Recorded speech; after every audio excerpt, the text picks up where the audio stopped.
আর বিধানসভা উত্তপ্ত হওয়ার আগে সেনাবাহিনী ট্রাক আটকালো কলকাতা পুলিশ, কারণ সেনাবাহিনীর ট্রাক অনিয়ন্ত্রিত এই ট্রাক, এই যে পুলিশ কমিশনারের গাড়ি, এই পুলিশ কমিশনারের গাড়িকে ধাক্কা মারার উপক্রম হয়েছিল। আর সেই সময় রাইট টার্ন নেওয়ার চেষ্টা করে সেনাবাহিনীর ট্রাক, যেখানে রাইট টার্ন নেই, আর প্রায় ধাক্কা মারার উপক্রম মনোজ ভার্মার গাড়িতে। তারপরেই পুলিশ আটকায়। সিসি ক্যামেরার ছবি আপনারা দেখছেন, এই সিসি ক্যামেরার ছবিতেই পরিষ্কার হচ্ছে এটা হচ্ছে একেবারে মহাকরণের সামনে বাঁদিক থেকে ডান দিকে নেওয়ার চেষ্টা সেনাবাহিনীর গাড়ির। যদিও বাঁদিক থেকে ডান দিকে নেওয়া যায় না, ডান দিকে যে রোড যে রাস্তাটা আছে সেখান থেকে ডান দিকে নেওয়া যায়, কিন্তু একেবারে বাঁদিক মহাকরণের সামনে থেকে লালবাজারের দিকে যেতে আপনারা দেখছেন, এই যে দেখছেন আপনারা লালবাজার থেকে লালবাজারের দিকে যখন গাড়ি যাচ্ছে তখন বাঁদিক ধরে যাচ্ছে। এই বাঁদিক থেকে ডান দিকে নেওয়া যায় না এই রাস্তায়।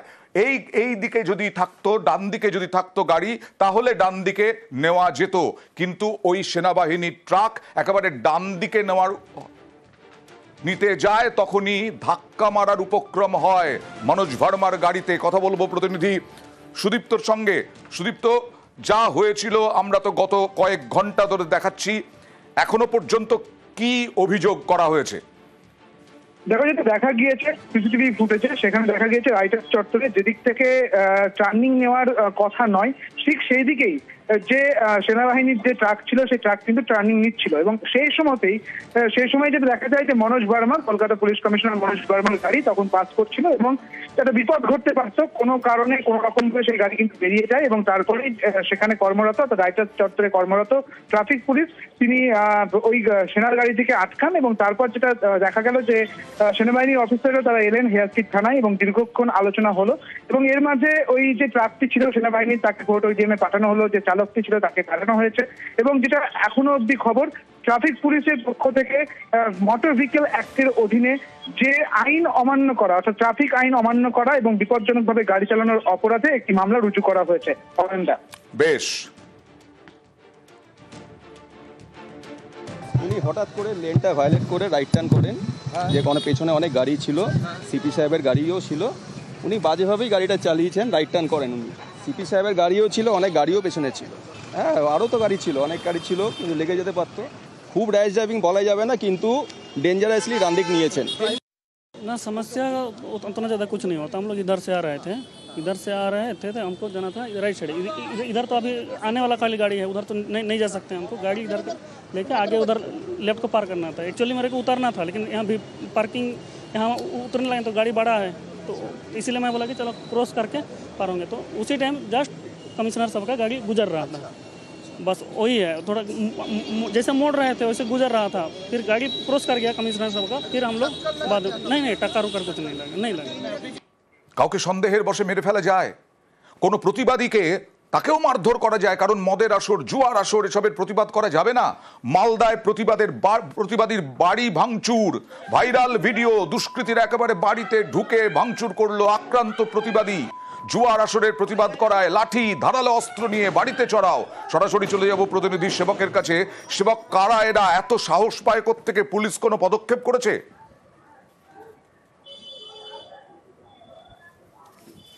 একদমই, দেখো এই ঘটনায় হইচই পড়েছে যখন এই ভিডিও ভাইরাল হয়। প্রতিবাদী যুবকের বাড়িতে দুষ্কৃতী হামলা, তাণ্ডব, ভাঙচুর। এই ঘটনায় ইতিমধ্যেই এই প্রতিবাদী যুবক পুরাতন মালদাহের শাহপুর গ্রাম পঞ্চায়েতের 4 নম্বর বিমল দাস কলোনির বাসিন্দা, তিনি মালদা থানায় অভিযোগ দায়ের করেছেন। মালদা পুলিশ ইতিমধ্যেই ঘটনার তদন্ত শুরু করেছে। সিসিটিভি ফুটেজ দেখে দুষ্কৃতীদের চিহ্নিত করার চেষ্টা হচ্ছে, পুলিশ এমনটাই জানাচ্ছে। পুলিশ আরো জানিয়েছে যে এই ঘটনা শুধু প্রতিবাদ করার জন্য নাকি কোনো ব্যক্তিগত শত্রুতা, সেটাও খতিয়ে দেখা হচ্ছে। কিন্তু এই যুবক এবং তার পরিবারের দাবি যে কয়েকদিন আগে এলাকায় এই দুষ্কৃতীরা তারা জুয়ার আসর, মদের আসর বসানোর চেষ্টা করছিল। বন্ধুদের সঙ্গে নিয়ে এই যুবক তার প্রতিবাদ করেন। সেই সময় প্রতিবাদের মুখে তারা ফিরে চলে যায় ঠিকই, কিন্তু পরে রাতে বাড়িতে এসে হামলা চালায়। যত দ্রুত সম্ভব এদেরকে ধরুক এবং কঠোর পদক্ষেপ করুক। শুক্রবারের দিন আমার হাজব্যান্ড একটু প্রোটেস্ট করায়, ওরা এসে হঠাৎ করে এরকম অত্যাচার করায়, প্রোটেস্ট করেছে। আমার মনে হয় এই কারণেই ওদের রাগ, এবং ওরা এই কারণেই মনে হয় বাড়িতে এসেছে। আমার হাজব্যান্ড দৌড়িয়ে ভেতরে ঢোকে, আমার হাজব্যান্ড উঠে যাওয়ার পরে হচ্ছে তারা হচ্ছে জানলায় দরজায় একদম আঘাত করতে শুরু করে লাঠি দিয়ে। ঘটনাটা শুক্রবার দিন আমাদের 22 তারিখ বাৎসরিক শনি মহারাজের পূজা ছিল। হঠাৎ একটা বহিরাগত মদ্যপ অবস্থায় আমাদের ক্লাবে ঢুকে ঝামেলা করে, সেখানে ও বলে জুয়া খেলবো, জুয়া খেলতে চাই এখানে। আমরা বললাম জুয়া খেলা এখানে হয় না। এই আক্রোশ থেকে যায়। হঠাৎ 10 দিন পর কালকে আমার বাড়িতে হামলা করে। পার্সোনাল আমার সাথে কোনো ঝামেলা, পুরোপুরি ক্লাবের ব্যাপার। আমার বউকে হাত ধরে টানে, বউকে মারধর করে, গলা চেপে ধরে, ধাক্কা দিয়ে মাকে ফেলে। সব সমাজ বিরোধী এগুলো সব।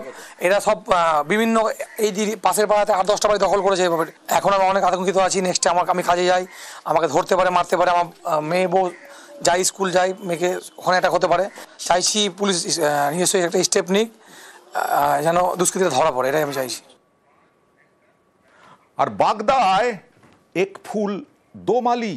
এক ফুল হচ্ছে একজন যুবক, সে বাড়ির 2 বউকে নিয়ে পালিয়ে গেল। 2 বউকে নিয়ে এই যুবক পালিয়ে গেল। এর আগেও এই 2 বউকে নিয়ে দফায় দফায় পালিয়েছিল এই যুবক। তার স্ত্রীও আছে, কিন্তু দফায় দফায় পালিয়েছে। একটু বিস্তারিত জানবো। আরিফ কি কাণ্ড ঘটাচ্ছে বারবার অনিরুদ্ধ?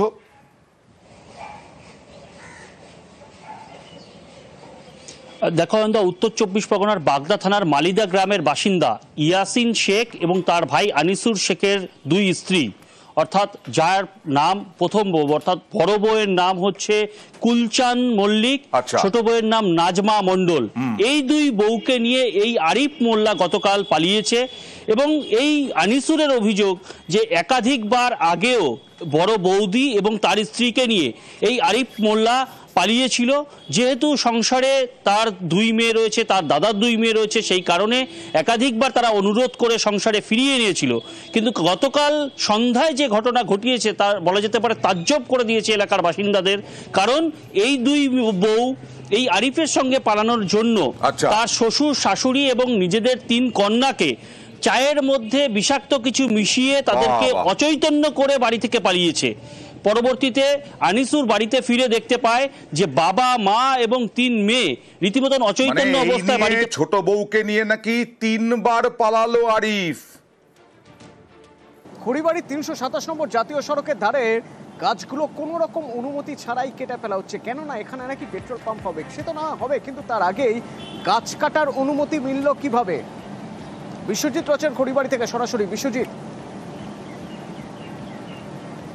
দেখো, একেবারে জাতীয় সড়কের গা ঘেঁষে এবং ব্যক্তিগত জমিতে কিন্তু প্রচুর গাছ ছিল, এবং যে গাছ কিন্তু দিনের আলোতে কেটে ফেলা হয়েছে। আর জানিয়ে কিন্তু কার্যত ক্ষুব্ধ হচ্ছে এই সমাজসেবী এবং বিজ্ঞান মঞ্চের কর্মীরা। একেবারে প্রকাশ্যভাবে দিনের আলোতে এভাবে গাছে কোপ, তা কিন্তু কোনো অনুমোদন ছাড়াই হয়েছে বলে স্থানীয়রা জানাচ্ছেন। তবে ব্যক্তিগত যিনি জমির মালিক তিনি বলছেন যে সমস্ত গাছগুলো ছিল তিনি কিন্তু জমি লিজ দিয়েছেন এবং সেখানেই পেট্রোল পাম্প হবে। আর এই পেট্রোল পাম্পে যাওয়ার রাস্তার জন্যই কিন্তু এই জমিতে খালি করা হয়েছে এবং তার জন্য কিন্তু এই বৃক্ষছেদন করা হয়েছে। প্রায় 10টির বেশি গাছ কিন্তু কাটা হয়েছে পুরোপুরি অনুমতিহীন। তবে তিনি স্বীকার করে নিয়েছেন যে এইখানে কিন্তু গাছ ছিল এবং প্রকাশ্য দেখা যাচ্ছে সেই ছবিতে কিন্তু যে গাছ ছিল এবং যেভাবে গাছ কাটা হয়েছে তাতে কিন্তু ক্ষুব্ধ হচ্ছে স্থানীয়রা। তবে বন দপ্তর জানাচ্ছে আর কোনো অনুমতি কিন্তু বন দপ্তর।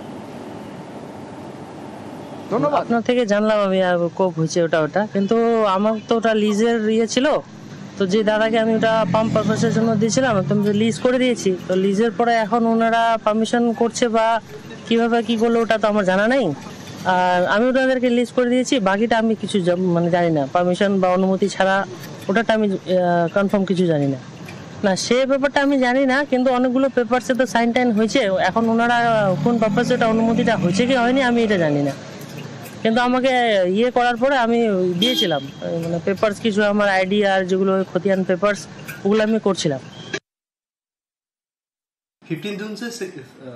15 सितंबर तक कोई भी फेलिंग परमिशन नहीं है। 3 मंथ्स के लिए हम लोग बंद करते हैं पूरा फॉरेस्ट डिपार्टमेंट। इस बीच में ये सीधा त्रॉय करके एक जगह पे एक जो ऑनर है उसका घर में without any permission tree fail हुआ, तो अंडर इस सेक्शन ये 2006 नॉन फॉरेस्ट्री एक्ट के अनुसार स्ट्रिक्टली इसको लीगल एक्शन लिया जाएगा और जितना भी पेनल्टी होगा उसको भरना पड़ेगा और वो टिम्बर हम लोग सीज करेंगे।